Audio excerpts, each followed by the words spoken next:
right, everybody, we'll go ahead and get started. Welcome to the Event Professionals Network Monthly Meetup. My name is Lisa Gregory. I am your host, and we have a couple co-hosts that I will introduce in just a minute. The Event Professionals Network was founded in 2020 as a way for us to gather, connect, learn from each other, and grow. It is a free network with almost 900 people in it. So you, as an event professional, are welcome to join, and anyone you know in the industry, even marketers that partner and enable us. I'd love to get a few marketing ops people in there too. Vendors are welcome, but it is a no selling group, just as a way that we can collaborate and not worry about getting sold to.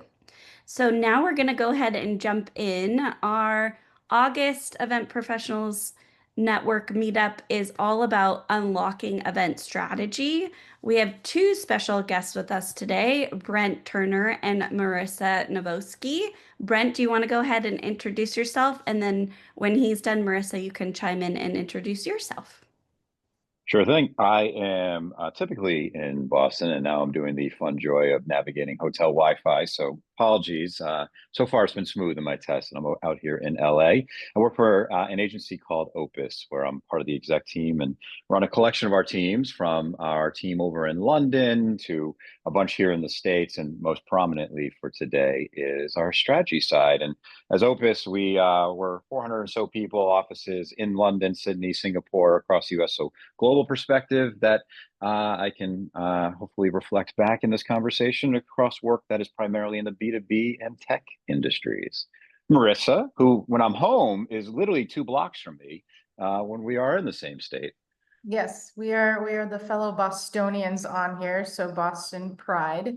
Yeah, so I feel like a lot of people probably have seen me in the Slack community, and I know Lisa and I have done a few things together in the past, and we met, I think, a little over a year ago on LinkedIn and had some opportunities to meet in person, and I feel like we've become really good friends. So yeah, I've been doing this for a minute now. It feels like it's been a very long time. I started on the agency side and then went to the brand side, and currently, I am part of the planning committee here in Boston for the World Cup. So we're working on prepping for all the games coming, leading up to and around that. But like Brent and Lisa, just really love doing creative strategy and figuring out how do we make all of these things work. So it's a really cool experience for everybody. And we're excited to kind of share some of our thoughts and to hear some of the challenges and things that have worked well for all of you. Yeah, awesome. Thanks, Brent and Marissa. So I'm Lisa Gregory. I've been in events for 26 years now, and I have a pretty diverse background. So I've worked in the agency life, small startups, major tech companies. I worked in automotive events, healthcare events, education, and nonprofit. So kind of all over. I even dabbled in tourism events, which I actually loved, very experiential, as well as PR events. So all of us are in the Event Professionals Network. If you have questions afterwards, you can put a chat in the Meetups channel or reach out to us directly. I think the reason why we're having this today is because we're here to help you.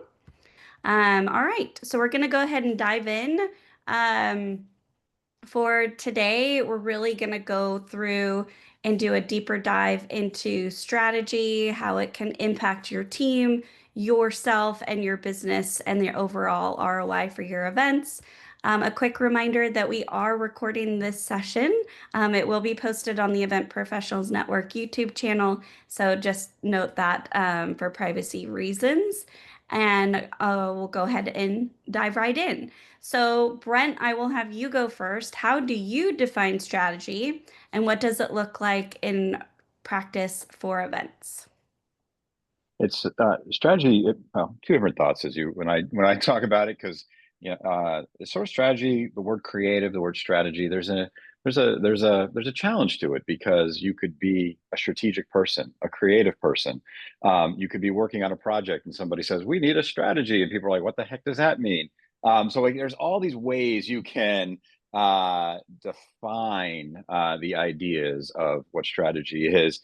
Really, the second core point, the point though that I learned, I grew up on the advertising side of the world, is there's an old line that if you're selling a screwdriver, nobody's buying the screwdriver. They're buying the thing you've hung on the wall with the screwdriver. They're buying the output. And so when I define strategy in the easiest way, the less hand waving and babbly way, is we are the ones who create the deliverables that frame and guide what the output should be.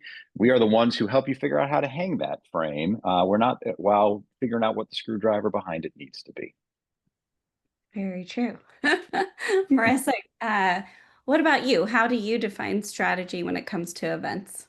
Yeah, I think putting on kind of the brand side marketer hat here for me a lot of times, and we talked about this in our kind of early stage calls for this meetup, was strategy to me is controlling the chaos. It's the calm that simmers the storm, right? It's trying to get everyone on the same page and looking at it through different lens, creative, operational, security, and how you kind of build out a plan that really touches upon all those so it becomes more organized and easy to execute.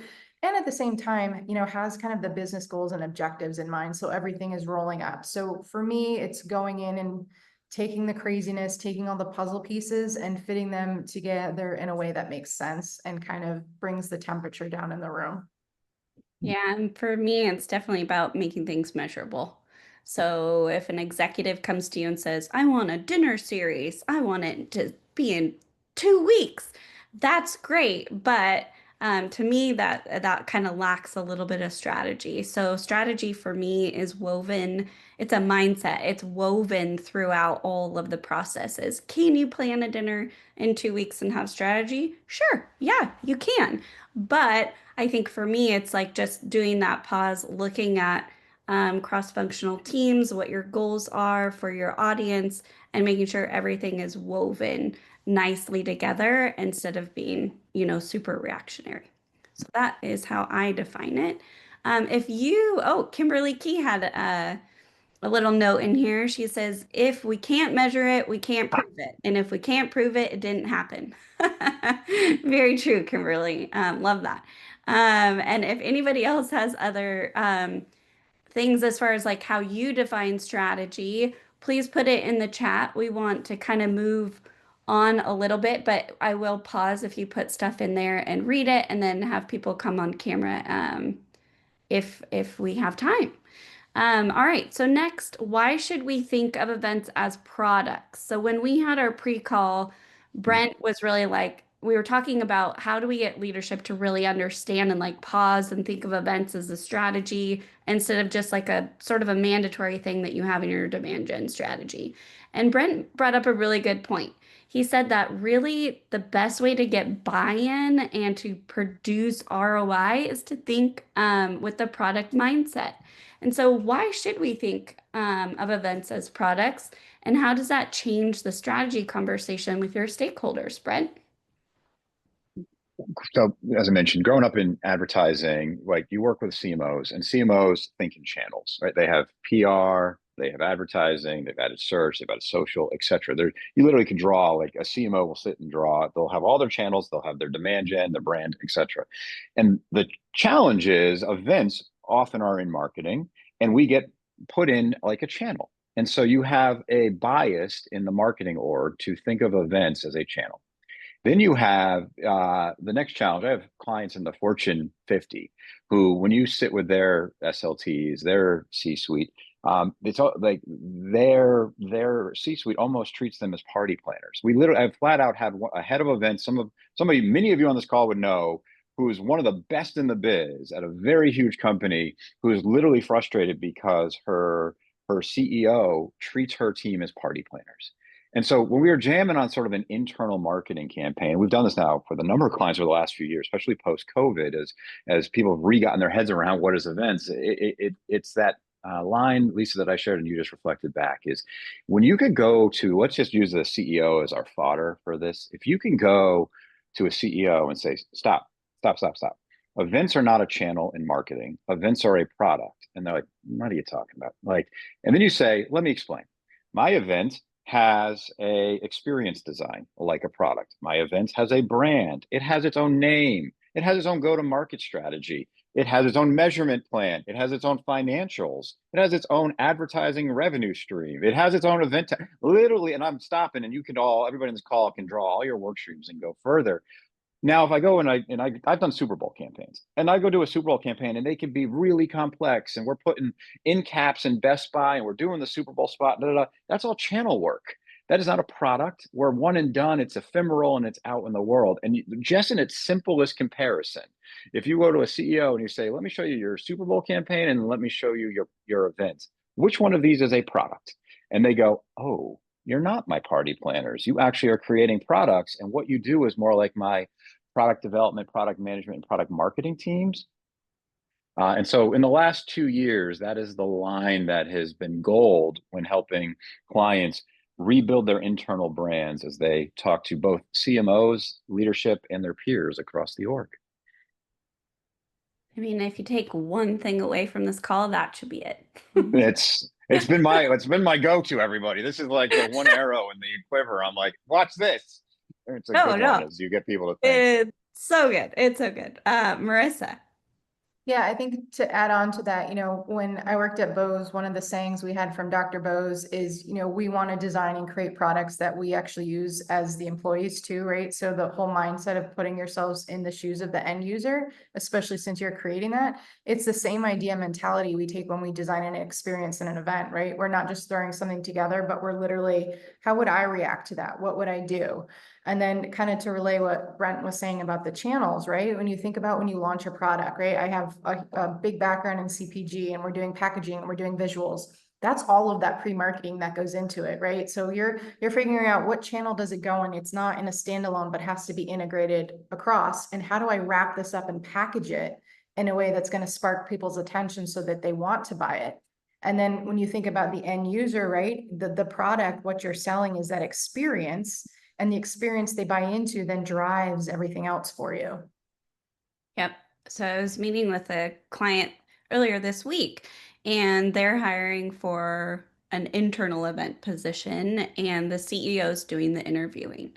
And the CEO was like, no one can answer my questions properly as far as like event ROI and attribution and how we make events, bring in revenue for the company. And I said, well, tell me about your marketing ops. Tell me about how your marketing ops ties to your events.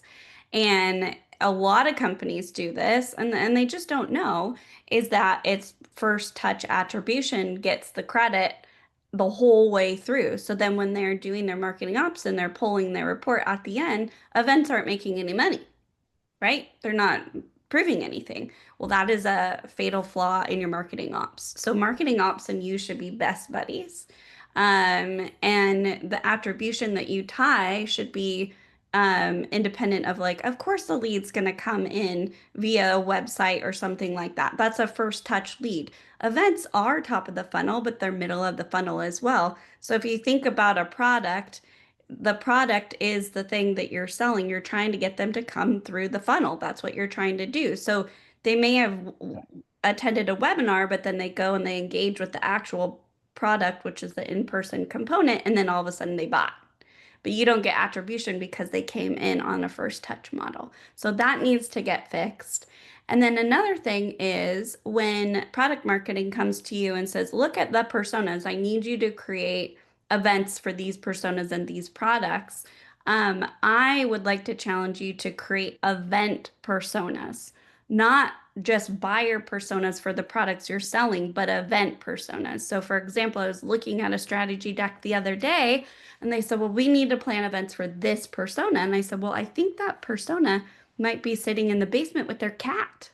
They may not want to be traveling to events. So I don't want to build an event series for them that is outside the house. They don't have money. They're not interested in leaving. They don't have time to leave. They're hanging out in the basement.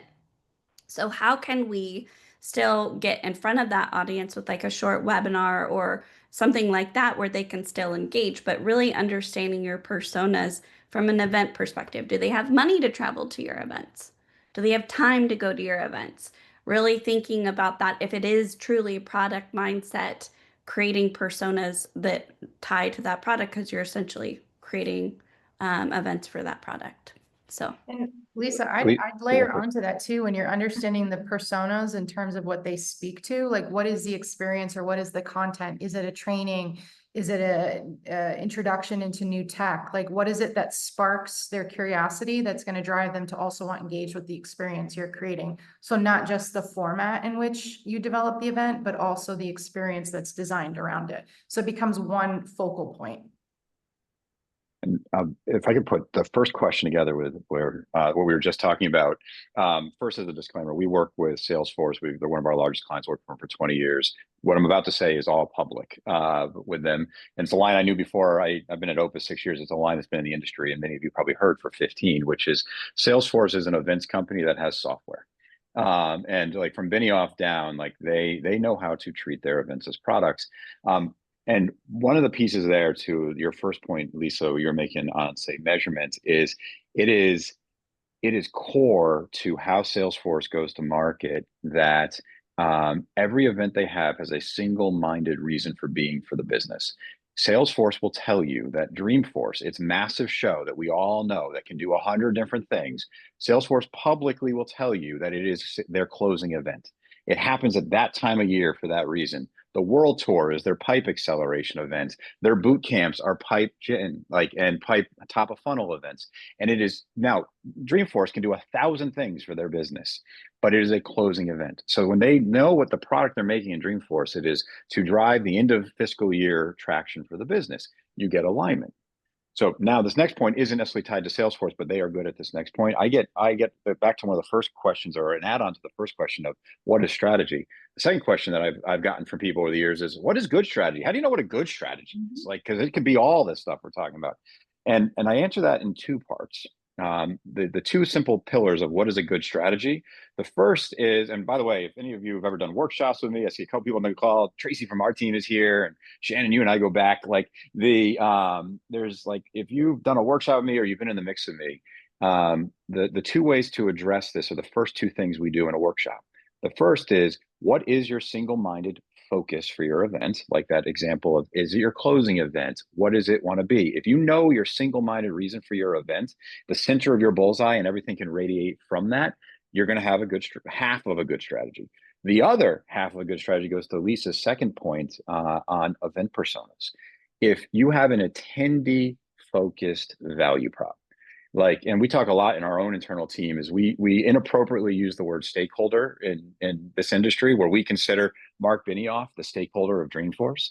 And what I would tell you is the stakeholder of Dreamforce is the attendees. And the way you could see this, so to answer like what is a good event strategy, you know what your event is and you know who your event is for, and you've created the attendee as your stakeholder, the attendee centric value prop. If you do those two things, you have the first two parts done to have a good event strategy.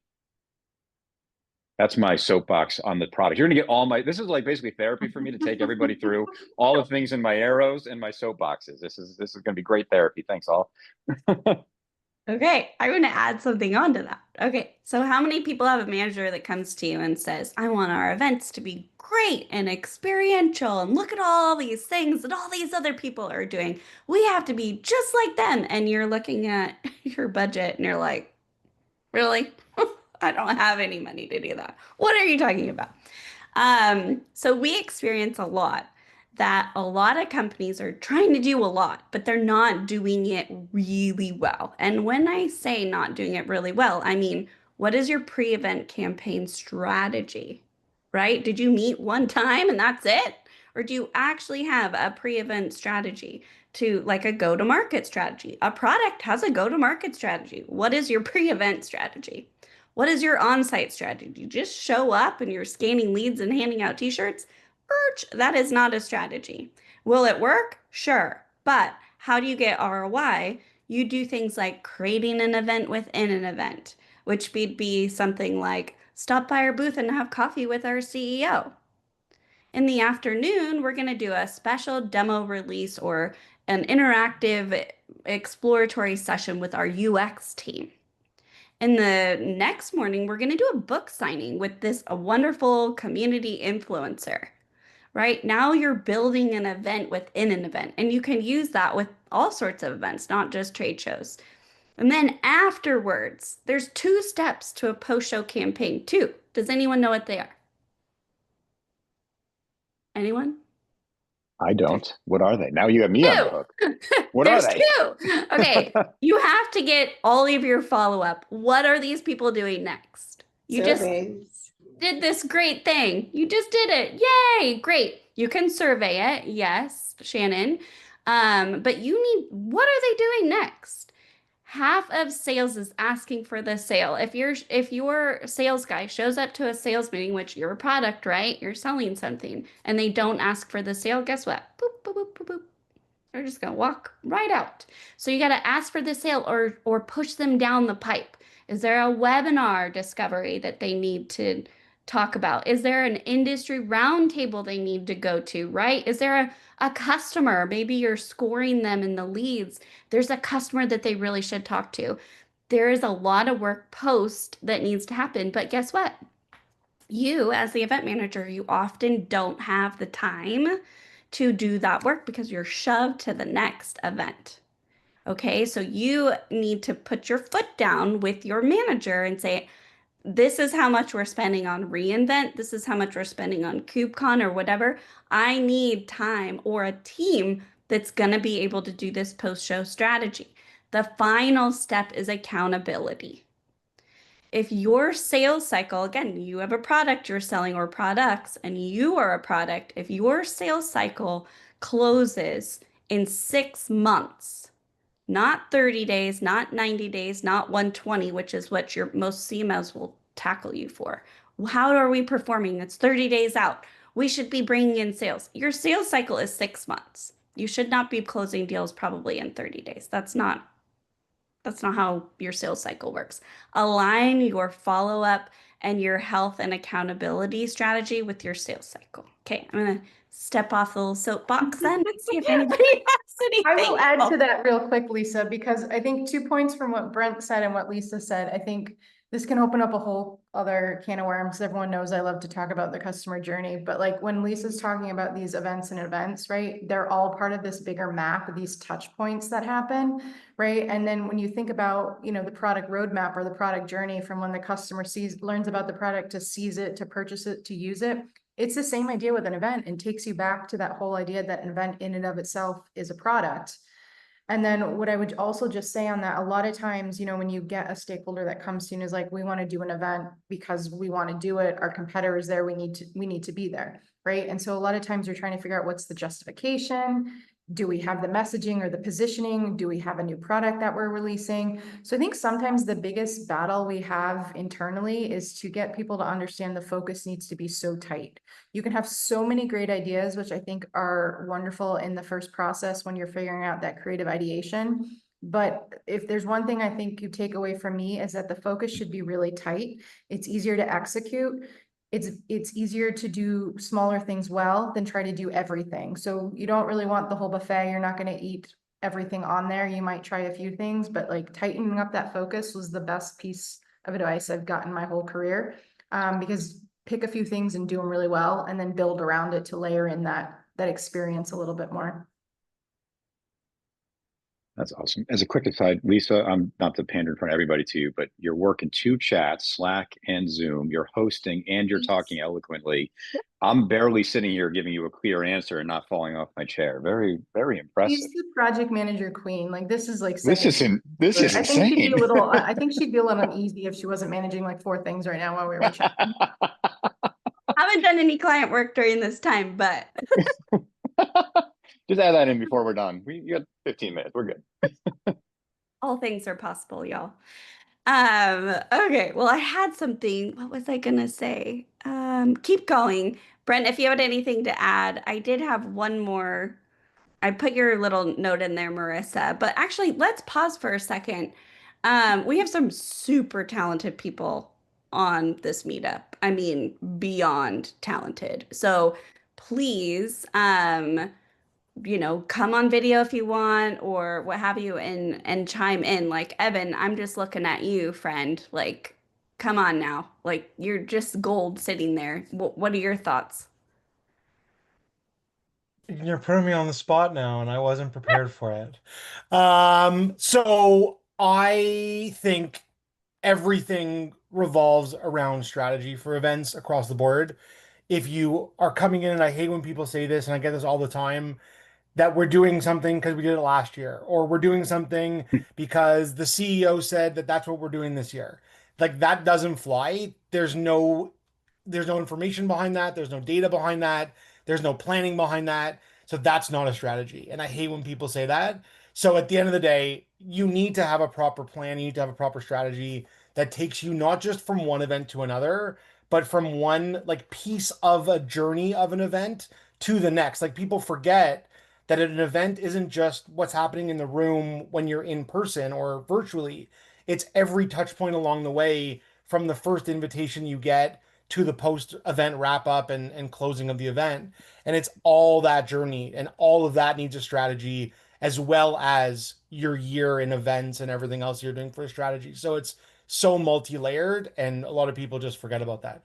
And that's why the post Uh, follow-up is so important. And I know that's Lisa's biggest thing is like you put in all of this work, you spend all of this money. And I know a lot of the post piece doesn't sit with us. It's going to sit with sales or ops, but like that's on you to make sure that there is a plan on how those leads get in. Is there a campaign developed in your CRM? Is there a follow-up? Like how do the attendees come to find you? You know, right? Is it ease of entry there? What's the next step? So I think to your point, like don't let that last piece fall off because you've just done all of this amazing work, and don't let it be for nothing. Evan, to add on to where you're both going, Evan used a key word in there is planner, because I've mentioned advertising a few times. I'm actually over my advertising career. I've talked about it more in this meeting than probably in 2 years. But a little fun fact is, so 25 years ago when I started in advertising, there was nobody in any of the I worked at giant agencies like Ogilvy, and small agencies. Zero people on the org chart had the title of strategist. And for those of you who really want to wonk out on average, like from Mad Men era forward, why wasn't the title of strategist in any advertising agencies until about 10 to 15 years ago? And what did they call them instead? They called them account planners, and they called them planners. Now, see, in events, we call planners event planners, right? So there's a challenge there. But like on my teams, my people coming up are strategic planners. They're strategy planners, because like to where Evan was just going, and so the very first question of what is good strategy and what is strategy, it's the plan, people. Now, it is different than the event management plan or the production plan or all the other plans you have in this industry. But if we do take something from our comrades in other channels, the idea of the account planner, and if you want to learn about how advertising created account planning out of London 50 something years ago now, it's a fascinating read about how business embraced strategy in other parts of marketing and business. But that's the key word is planners. And if you just go do something because you're told to do it, that's an event plan. You need your strategic plan as well. Yes. James Bogey, did you have your hand up? Yeah, thank you. I'm not always great at cutting in. I really liked what Evan said. This is something that comes up a lot when I'm talking to team members who are not event planners. The event experience starts as soon as you announce the event. I think events are a lot about putting your attendee into an altered state of mind so you can change their behavior. And then at the end, it's a treatment. At the end, they are different. They do different things. They think different things because you've given them information, because you've run them through an activity, whatever. And that starts with your pre-event communications where you get them prepared. Most people aren't ready to jump on stage and start singing in your pre-event. You let them know that, you get them excited, and you show them other people doing it. And so that when they walk in the room, they're ready to do something that they wouldn't do if you hadn't set this up for them. And I think they get so excited too, right? That pre-event marketing campaign is really to set the stage on what's to come. Like it should be impactful, creative, but also just like, oh, you wait till you actually get there in person. This is going to be something. Yeah. So Tim just asked a question. How do you turn your strategic plan into a high-level deliverable for messaging and then get alignment for all divisions, engineering, product, etc.? And actually, that's perfect segue to what I was going to say next. Not everyone has a big team, right? Brent, I adore. I really would love to work with you on some project at some point. Yes, please. But he has 400 people that he can tag team on. A lot of us are sitting here like, oh, we're just working by ourselves. Or our manager, for example, has never done events before. They have this idea of what success looks like, but it's actually not what success looks like. So lean into the event professionals community. In January, what we're going to do is we're going to do a session that's all about kind of revamping the way that you approach really life personally and then your job professionally as an event professional, how you go about building your annual plan, how you go about talking to stakeholders and keeping them in your boat. And really creating awesome strategic events throughout the year. So that will be coming. I think we're going to announce it in the coming weeks or what have you. But another way that we often do it, or I recommend people do it, is you have this new friend. It's called AI. Believe it or not, if you start feeding AI all the information about your company, about the events, about the goals, about your event personas, you can strategically and thoughtfully have AI help draft a plan for you. Then what I recommend is you go through and you poke holes in that plan, right?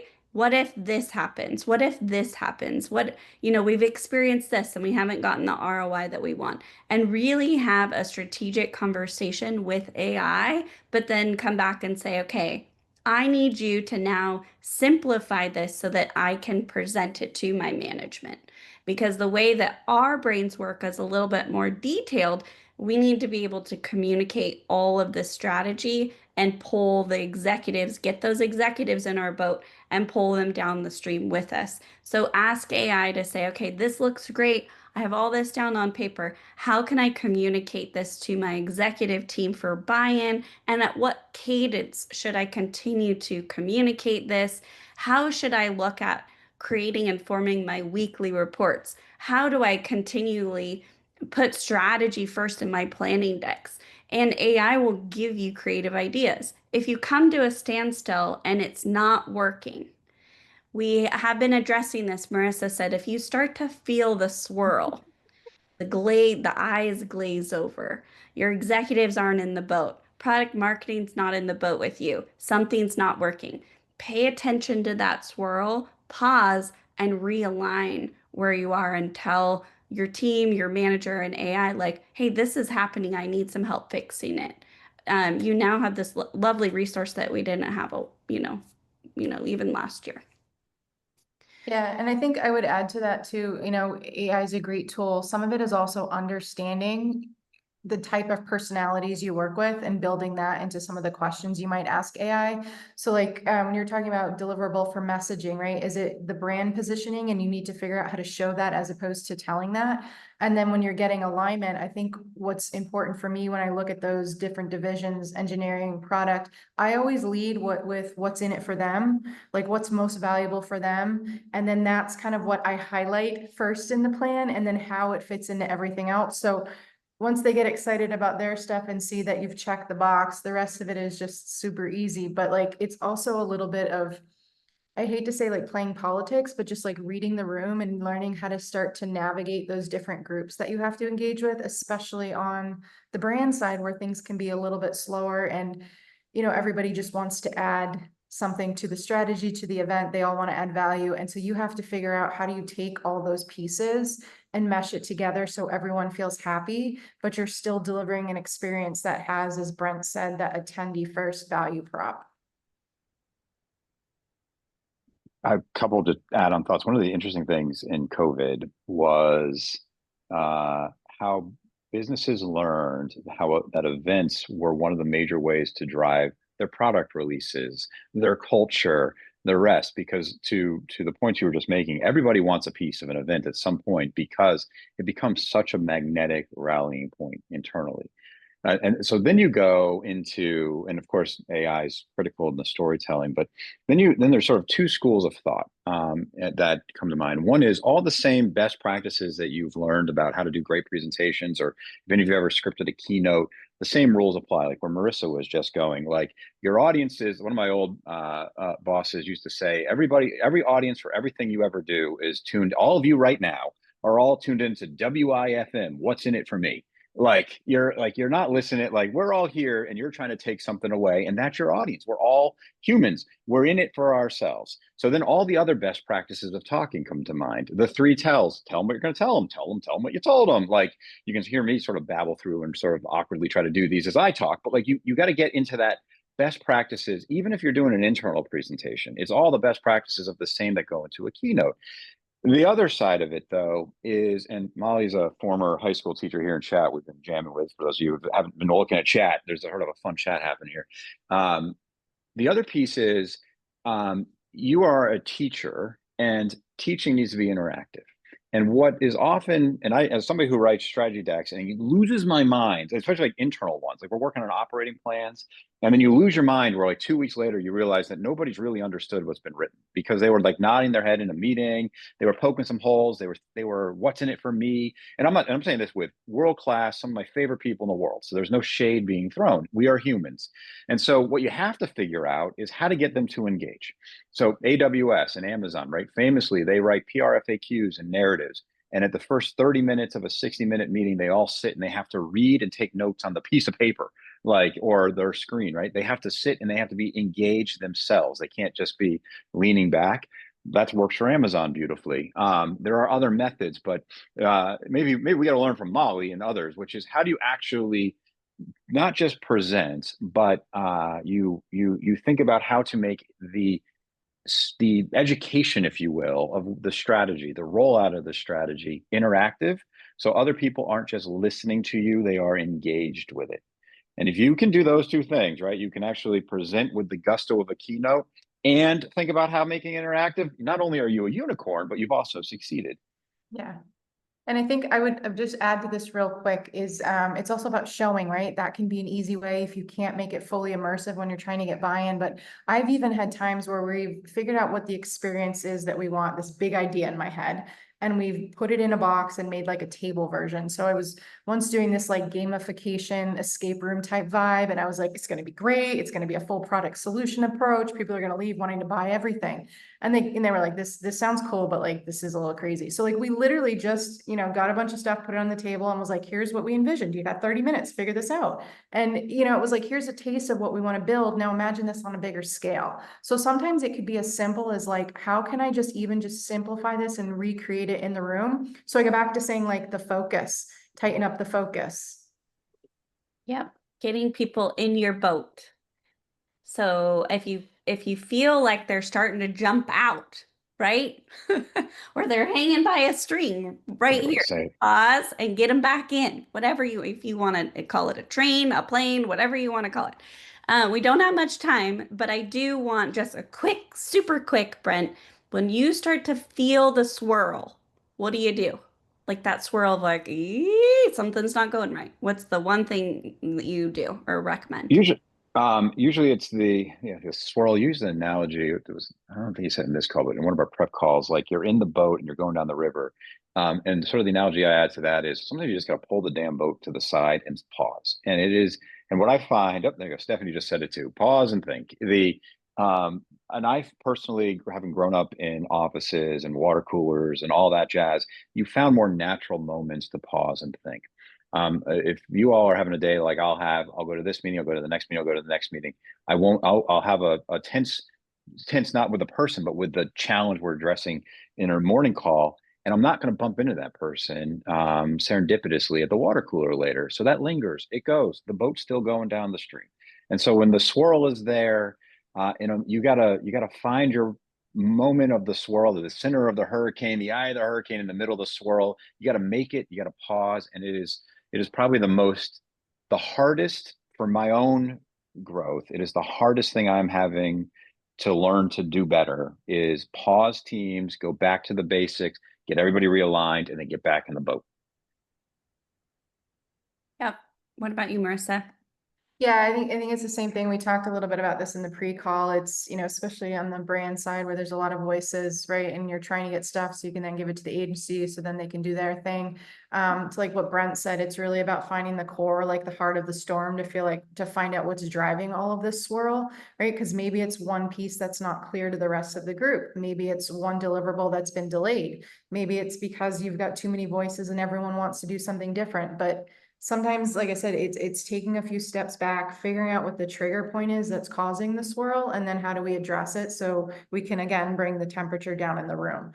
I go back to saying sometimes the swirl is because you're trying to do too much, and pick one or two things that you can execute in the time frame you have with the budget you have and do it really well. Less is more. Yep. What I recommend in my team is it's a feeling. So if you are feeling like, ooh, I don't know what I'm doing, I'm anxious, I've got like it doesn't feel good, don't just, grin and bear it and don't say anything. That's a perfect time to pause. A gal on my team the other day, she said, look, I love you. If you want me to keep moving at this pace, I need to offload some work. And I said, great, boom, offloaded it. She's still going. But if she didn't pay attention to that feeling and I wasn't receptive to make a quick shift, she would be feeling this and then her work would go down. So help your team understand what it feels like and then build time in your work back schedule and continually ask your team what they're feeling as they go. If you build those pauses strategically in, you won't miss them. Yeah, and I think to add to Lisa's point about, sensing when things are about to go awry, like we're all professionals, we've been doing this for a while. So, listen to your inner voice, your gut, your spidey sense. If something feels like it's about to break, like triage it, prepare to kind of course correct if you need to. And we used to, I had one team at one place I worked where, especially during the pandemic, when things were very crazy and we had to pivot from in-person to virtual, I would encourage them to like get outside and we would do our team calls while they were walking just to have a change of scenery. We used to have calls where we each do a different Lego build and we would just sit there building and not even talk about work stuff, but it was like 20 minutes to refresh. So I think sometimes it's also like Lisa said, go into the calendar and build those like mental health moments that you're going to need, especially as you get closer to the event. Because taking a few steps back and pausing and even just clearing your brain for a while is going to give you so much clarity. Yep. All right. Well, thank you, Brent. Thank you, Marissa. Thank you, everybody, for attending.